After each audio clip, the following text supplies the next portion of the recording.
fois, nous vous remercions encore une fois de votre présence.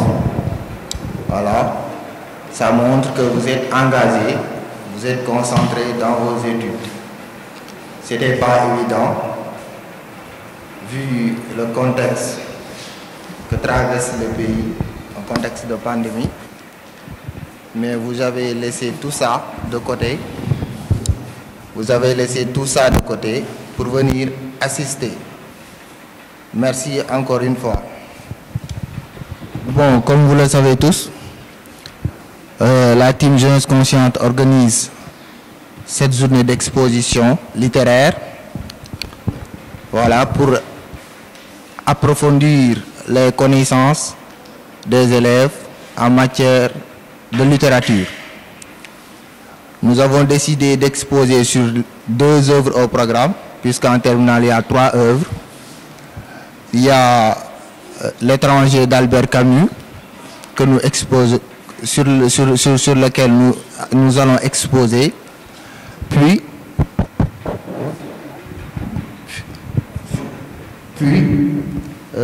sur les soleils des indépendances de Ahmadou Kourouma.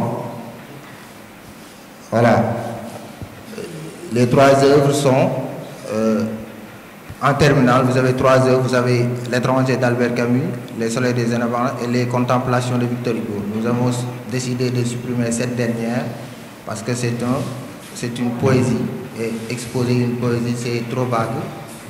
Nous avons décidé de se concentrer sur ces 2 ouvrages.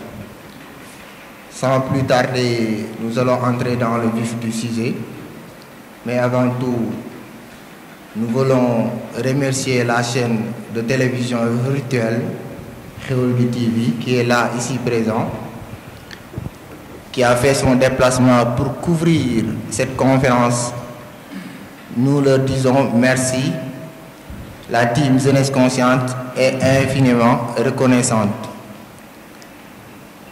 Maintenant, comme je l'ai dit à l'entame de mes propos, je vais donner la parole à M. Abdouba, ici à mon côté. C'est lui qui exposera sur L'étranger de Albert Camus. J'espère que vous prendrez note et ça vous sera utile à l'examen. Bon sens. M. Abdouba, vous avez la parole. La parole devait revenir normalement à notre très cher président, Ibrahima Junior Ndao Laye, qui est ici assis. C'est l'un des membres fondateurs de la team Jeunesse Consciente qui organise ces conférences. Hier, on l'avait fait avec Mamadou Bourissène. On avait organisé une conférence philosophique qui avait, hélas, tenu toutes ses promesses. Nous lui donnons un coucou au passage, Mamadou Bourissène. Nous vous félicitons de la réussite de la conférence philosophique d'hier. Maintenant, la parole revient à notre très cher président, Ibrahima Junior Ndao Laye. Je demande des applaudissements. Ici, au CEDEPS de Nioro. Comme l'a bien dit le secrétaire général Babacar Sadikh Ndiaye, mon nom est Ibrahima Junior Laye. Je salue également tous les abonnés de la chaîne Xeweul TV. Je les remercie de par leur travail remarquable qu'ils font aujourd'hui dans le département de Nioro. Par le passé, ces genres d'activités étaient couverts par peut-être une radio, mais aujourd'hui, vous pouvez visionner vos activités grâce à la Xeweul TV. Alors, bienvenue à toutes et à tous. Hier, vous avez assisté à la conférence de Mamadou Bourissène, l'éminent philosophe, un exemple à suivre. Comme je l'avais dit, quand vous l'entendez parler, vous avez l'impression qu'il est un professeur, alors qu'il est un étudiant. Comme on dit parfois, tout ce qui se conçoit bien s'énonce clairement, et les mots pour le dire arrivent aisément. C'était l'exemple hier. Merci également à Mouché Ngom qui a fait le déplacement hier. Aujourd'hui, nous sommes là pour assister à des exposés littéraires que va présenter Abdouba. et Cheikh Tidiane Ndiaye à côté de moi. Pour ne pas trop blablater, je vais passer les micros au président de la commission pédagogique de la team Jeunesse Consciente, Chérif Diak. Merci.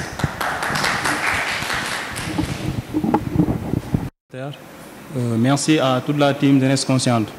Mais mes remerciements vont directement vers vous, chers élèves. Parce que, comme le dit parfois l'adage en Wolof, wote ñu wuy si la dafa neex. Et hier, vraiment, ce que j'ai vu, j'étais vraiment ému. Je l'ai même dit à mon confrère Mamadou Bourissène en lui disant que vraiment, Nioro vraiment a une élite de demain. Et quand je dis l'élite de demain, c'est nous tous. Pas nous en tant qu'étudiants, mais vous aussi, chers élèves.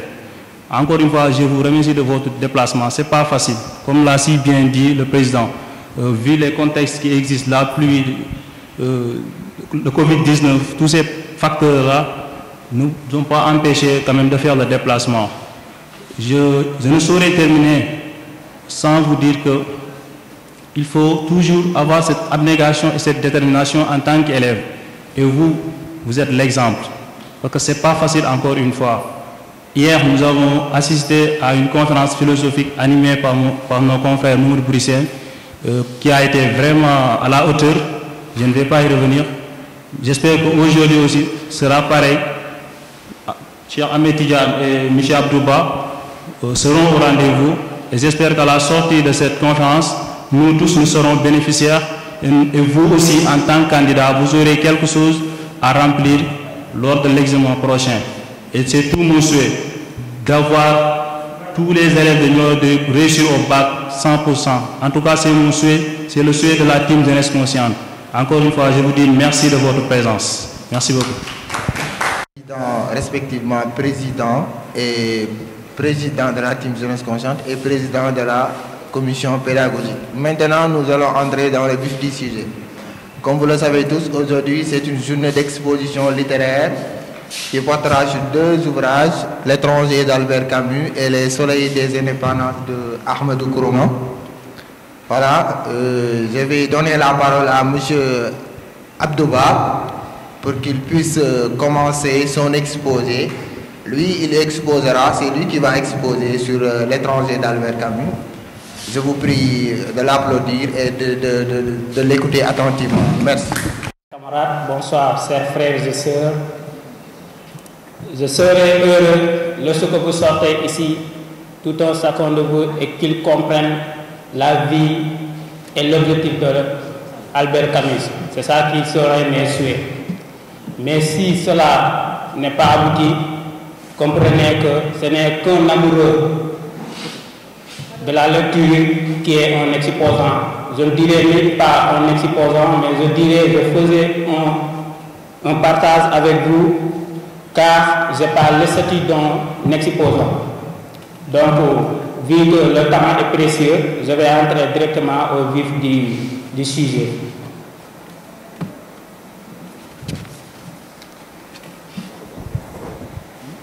L'étranger d'Albert Camus, publié en 1942, est le premier roman d'Albert Camus, qui n'avait écrit que des essais juste après la sortie. L'œuvre connaît un immense succès auprès du public qui découvre une nouvelle notion, celle de l'absurde. Ainsi, L'étranger appartient à un cycle d'œuvres consacré à l'absurdité de l'existence, écrit dans un style simple. Ce roman, à travers ses personnages, son décor, ses thèmes développés, est un véritable chef-d'œuvre de la littérature d'après-guerre. Bon, c'est juste l'introduction que je vais lire et je vais passer au niveau de vie et l'œuvre de Camus, vu que le temps est précieux, pour vous faire comprendre sa vie et son œuvre.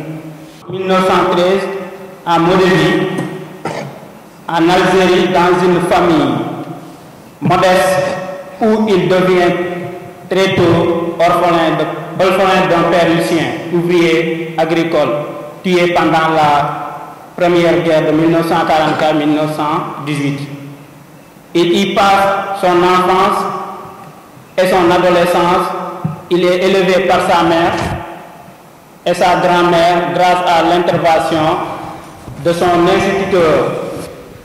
Il entre au lycée et poursuit ses études tout en travaillant dans l'administration, mais en 1937, la tuberculose l'empêche de passer l'agrégation de philosophie. Devenu journaliste, rédacteur en chef au journal, le combat qu'il a lui-même fondé de manière clandestine pendant la Seconde Guerre mondiale. Il appelle à la révolte contre l'occupation allemande. Après cette crise, comme beaucoup d'intellectuels, Camus fut traumatisé par l'empereur des pertes humaines. Dans un auditorial signé le 8 août 1945 et intitulé Vivre à l'heure de l'angoisse atomique. Il condamne farouchement la science qui a mis au point la bombe atomique.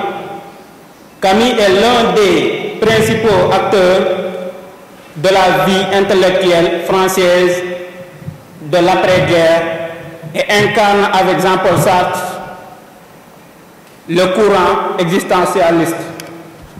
Si vous comprenez sa vie, cela veut dire que Camus était contre les scientifiques, vit l'effet du bombe atomique, comme vous tous vous l'avez appris en histoire et en géographie, avec Hiroshima et Nagasaki qui étaient bombardés durant la Seconde Guerre mondiale.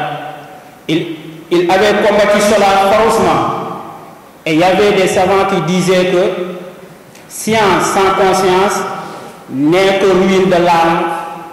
Albert Camus, c'est ça qu'il comprend, qui lui a poussé de critiquer les scientifiques, car selon lui, les scientifiques ont mis au monde, ou bien ils ont créé la bombe atomique sans autant de penser ce qui va venir derrière et quelles sont les conséquences qui vont naître après cette création de bombe atomique.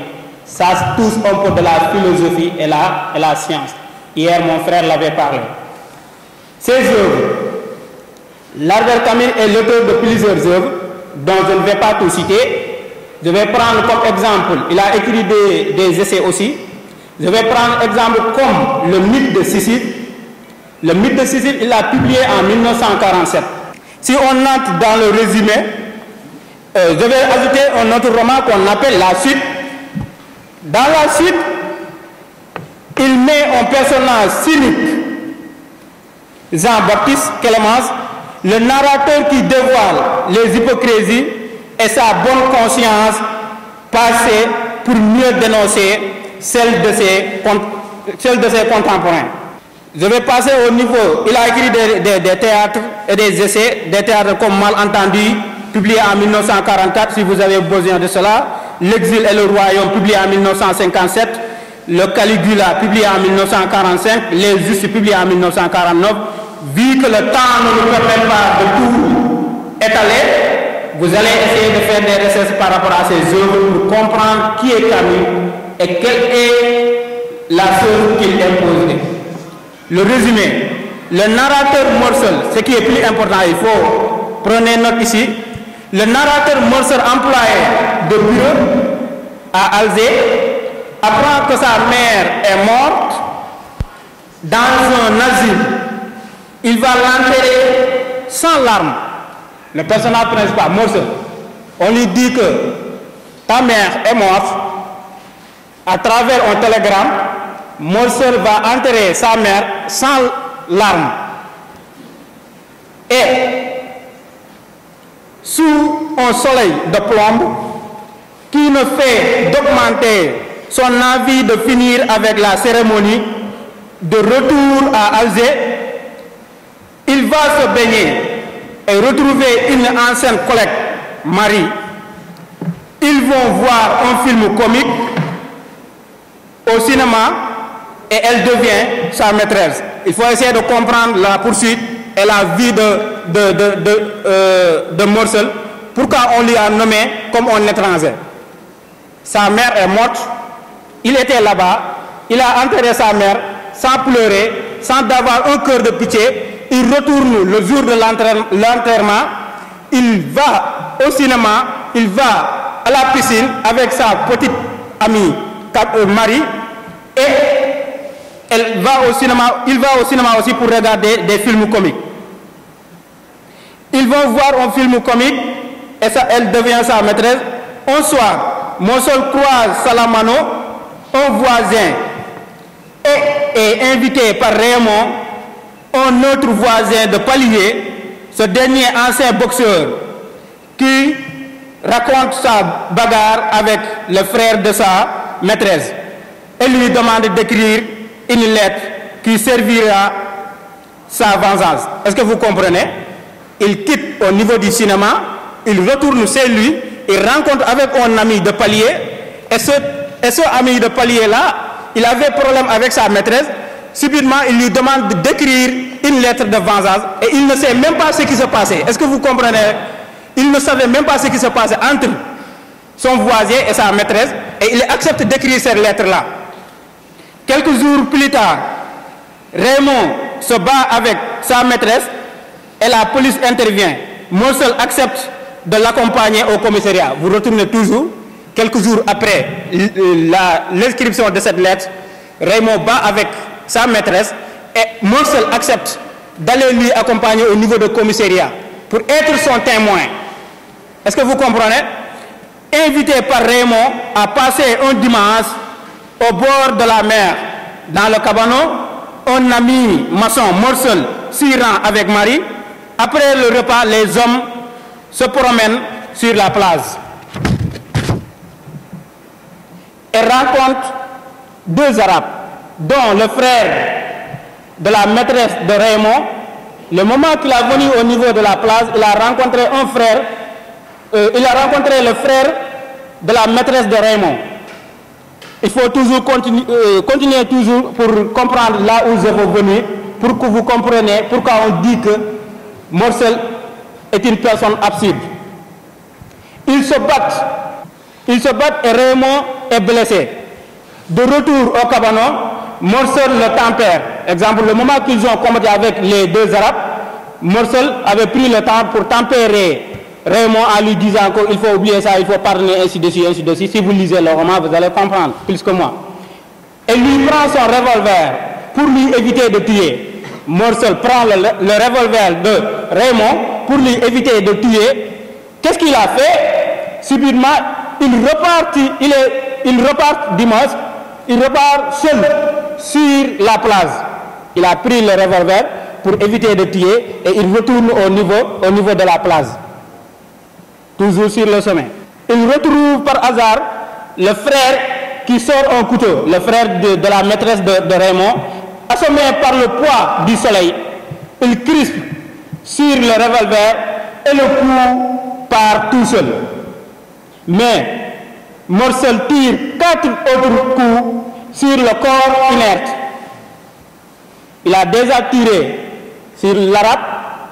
L'Arabe est déjà mort et Morsel tire encore 4 autres coups sur le corps inerte. Le corps qui est devenu déjà un cadavre. Mais Morsel tire 4 autres coups sur le corps inerte. Morsel est emprisonné. Après cela, il est emprisonné. L'instruction va durer 11 mois. Il ne manifeste aucun regret.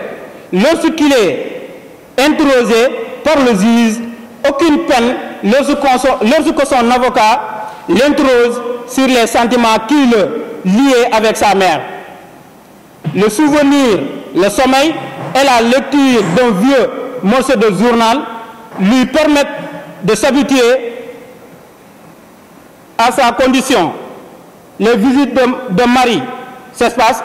Exemple, lorsqu'il est en prison, ce qui lui permettait de s'habituer par rapport aux conditions qu'il vivait là-bas, il lisait un petit morceau de journal. Dans ce morceau de journal, il expliquait qu'il y avait un étranger, ou bien il y avait quelqu'un, comme exemple moi, j'étais en voyage pendant 20 ans, et lorsque je retourne chez moi, il y avait une de mes sœurs qui n'était pas encore née, et elle avait 20 ans, et ma mère était là-bas. Et j'ai venu là-bas durant la nuit. Et lorsque je retourne au niveau de la maison, après, la mère de cet homme-là a pris un bâton et il a tiré sur l'homme. Et l'homme est mort. Et aussi, on a constaté que la fille aussi a pris quelque chose et a tiré sur l'homme. Et l'homme aussi, il a perdu la vie. Qu'est-ce que Morcel a jugé par rapport à cela? Il a dit que cet homme-là méritait cela. Pourquoi il dit que cet homme méritait cela? Parce que pourquoi cet homme acceptait de voyager en laissant sa famille durant toute cette durée-là et revenir durant la nuit pour les déranger et pour entrer, et il ne savait même pas qui était là. Donc Morcel, selon sa vie, ou bien selon sa vision, il dit que cet homme-là méritait cela. Cela montre le caractère absurde de Morcel. L'interrogatoire des témoins par le procureur montre que Morcel n'a pas pleuré à l'enterrement de sa mère, qu'il est amusé avec Marie dès le lendemain et qu'il a fait un témoignage de complaisance en faveur de Raymond qui s'avère être un souteneur. Les témoignages favorables de Masson et Salomono sont à peine écoutés. Le procureur plaide le crime crapuleux exécuté par un homme au cœur de criminel et insensible et réclame la tête de l'accusé. Selon le procureur, Morcel est un homme sans morale. Comment il peut partir au niveau de l'enterrement de sa mère? Il ne pleure pas et il ne manifeste même pas un sentiment de regret, ainsi de suite. Et il retourne pour tuer l'arabe. Et son avocat, durant cette plaidoirie, il a demandé le procureur, mais toi, monsieur le procureur, tu condamnes cet homme-là parce qu'il n'a pas pleuré au niveau de l'enterrement de sa mère, ou bien vous le condamnez parce qu'il avait tué l'arabe? Et le procureur a répondu, je lui condamne parce qu'il n'avait pas pleuré lors de l'enterrement de sa mère. Est-ce que vous comprenez cela par rapport à l'absurdité de la vie? Je demande encore une fois des applaudissements pour lui parce que c'est pas facile. Voilà, merci. Maintenant, sans plus tarder. Jeunesse consciente, Monsieur le Président de la Commission pédagogique de la team Jeunesse consciente, Monsieur le modérateur Aboubakar Sadikh Ndiaye, chers élèves, chers membres de la team Jeunesse consciente, c'est avec une fierté tout à fait extraordinaire que je suis là aujourd'hui. Et je crois que vous devez même le comprendre de mes paroles. Une fierté tout à fait extraordinaire parce que ce n'est pas tout à fait intéressant ou facile d'exposer devant des élèves qui ont fait 8 mois de cours, 8 mois de français. Donc sans doute ces élèves, vous allez m'excuser sur certaines impartialités, parce que, comme vous le savez, la perception n'existe pas. Et dès lors que nous parlons de perception, nous allons vous demander un peu de compréhension, moins de sévérité par rapport à ce que nous allons dire sans doute.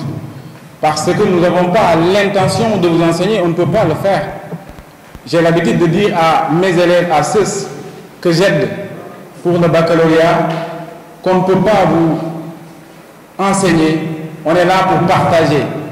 Donc sans doute vous allez comprendre ça et excuser sans doute certaines impartialités parce que, et surtout, avoir le courage d'écouter certaines dires qui n'auront pas une très grande importance. Je m'en vais pour faire d'abord un panorama de la littérature africaine. Ce serait grandiose de le dire en tant qu'étudiant de l'aide moderne, mais je vais essayer en tout cas de faire un panorama. Panorama, c'est une synthèse un peu de la littérature négro-africaine, et partant véritablement de ce contexte, nous allons exposer ou nous allons expliquer ou expliciter véritablement Les Soleils des Indépendances, une œuvre phare que vous rencontrez en classe de terminale. Donc, chers élèves, ceci est une interaction entre nous et vous, une interaction qui aura comme importance l'interréaction. Si je dis sans doute des choses que vous ne partagez pas, les micros sont nombreux, n'hésitez pas véritablement de couper la parole et de poser vos questions. Et je vous demande encore une fois beaucoup d'indulgence. Je m'en vais véritablement pour vous parler un peu de la littérature négro-africaine. D'abord, l'explication des vocables d'abord. Si on parle de littérature négro-africaine, il y a littérature, il y a négro, il y a africaine, l'épithète. On comprend, chers élèves, que par rapport à ça, qu'est-ce que c'est que la littérature négro-africaine d'abord? Nous allons essayer d'expliquer terme par terme, vocable par vocable, qu'est-ce que c'est que la littérature? La littérature vient du latin literatura. Literatura veut dire quoi? Veut dire d'une manière simple, lettre. Donc, dès son origine, étymologiquement, le mot littérature désignait lettre. L'ensemble véritablement des lettres qui ont été écrites par n'importe quelle personne véritablement. Quand on vous demande la définition de la littérature, qu'est-ce que vous allez dire? Quelle est la définition de la littérature? C'est l'ensemble des œuvres écrites ou orales auxquelles on reconnaît une finalité esthétique. Donc c'est la définition passe-partout, véritablement. C'est la définition passe-partout. Que 4 ou 5 des élèves qui vont... Mais est-ce que toute œuvre écrite ou orale est de la littérature? Non. Je le dis parce que quand vous allez au département de la médecine ou la faculté, véritablement, ceux qui font médecine ou vétérinaire ou autre chose, vous allez voir sans doute des œuvres qui ont été produites par des élèves, des étudiants, des techniciens de la langue, véritablement. Mais est-ce que ces œuvres-là sont de la littérature? Non. Parce que ça reste quelque chose, et ce qui reste, c'est l'esthétique. Donc, vous ne pouvez pas dire la littérature est l'ensemble des œuvres orales ou écrites. Vous ne pouvez pas limiter là-bas. Ce serait faux, véritablement, de le dire. Donc, vous allez dire sans doute, la littérature est l'ensemble des œuvres écrites ou orales auxquelles on reconnaît une finalité esthétique. On est d'accord? On est d'accord? Voilà. Donc, ça, c'est la définition véritablement de la littérature. Donc, si on parle de littérature, il faut qu'on ait d'abord ce qu'on appelle soit oral. Oral, si on parle d'oral, on parle du discours, parce que le discours, c'est un genre littéraire. Si on parle de l'oral, on va parler véritablement du conte, on va parler véritablement de la légende, on va parler des proverbes, on va parler de tout ce qui est oralement. Et dans ce cas, nous allons parler de l'oral écriture, un concept qui a été développé par d'éminents écrivains qui ont écrit sur ça véritablement. Vous voyez un peu? Donc, ça c'est l'oralité, c'est la phase orale de la littérature. Donc, quand vous, par exemple, au baccalauréat, vous avez par exemple un discours, on vous donne un discours transcrit, véritablement, transcrit dans une feuille de papier, véritablement. Donc, ça c'est que c'est un genre, le discours c'est un genre littéraire. On est d'accord? Donc, ça c'est la phase orale. Mais la phase écrite, c'est quoi? C'est quand texte on a véritablement un poème, donc la poésie. C'est quand texte on a un roman, ça veut dire écrit en prose. Quand texte on a les essais, les pamphlets. Donc quand texte on a. Vous voyez un peu. Donc c'est ce qu'on appelle la phase écrite véritablement de la littérature. Mais on vous dit la conjonction de coordination ou. Donc la littérature est l'ensemble des œuvres écrites ou orales. Vous voyez un peu. Soit c'est écrit, soit c'est oral. Donc c'est ça véritablement la littérature.